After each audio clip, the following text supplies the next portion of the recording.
Given what we know about Gaddafi and his intentions, and his capabilities, and the armada of weaponry and cash he has under his disposal, do we think that he would sit and watch the emergence of democracies, democratizing countries around him, without interfering and perhaps attempting deliberately to undermine them? This is At Brookings, a weekly, in-depth look at issues behind the news. This week, the Libyan conflict. What is America's role? The U.S. continues to support rebel forces as they seek to oust Libyan leader Muammar Gaddafi. After taking control following a coup 42 years ago, Gaddafi has been both a sworn enemy of the United States and an uncertain ally. Now the Libyan people are calling for new leadership and asking the U.S. to help usher in an age of democratic rule.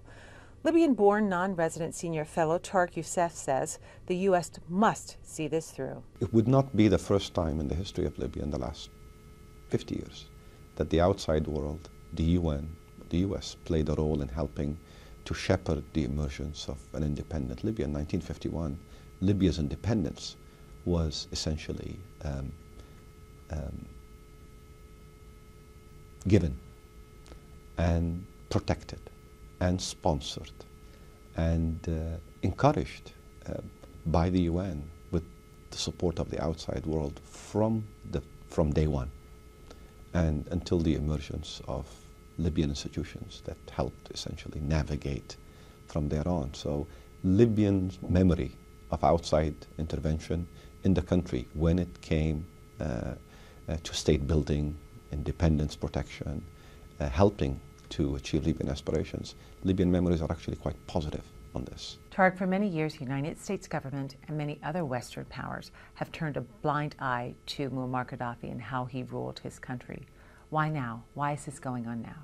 Imagine a scenario where Gaddafi stays in power and Libya remains under a prolonged period of isolation, sanction, deprivation. That will condemn essentially the Libyan people to poverty, to degradation, and to further brutality under the reign of Gaddafi.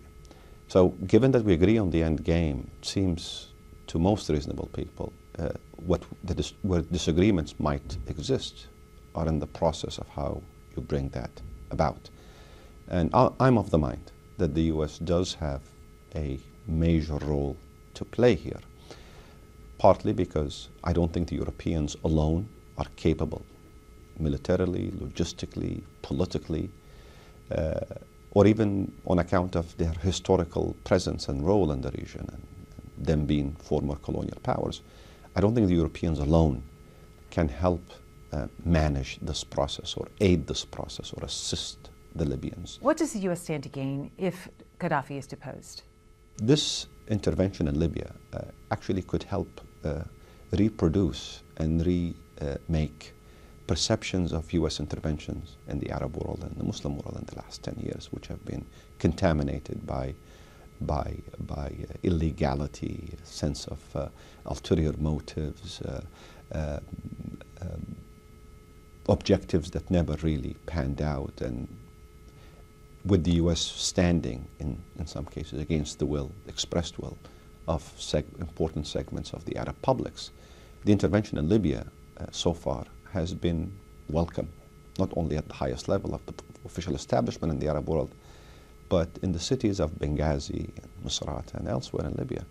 I never thought the day would come when Libyans would not only openly welcome, but would ask and plead for outside intervention to help protect civilians.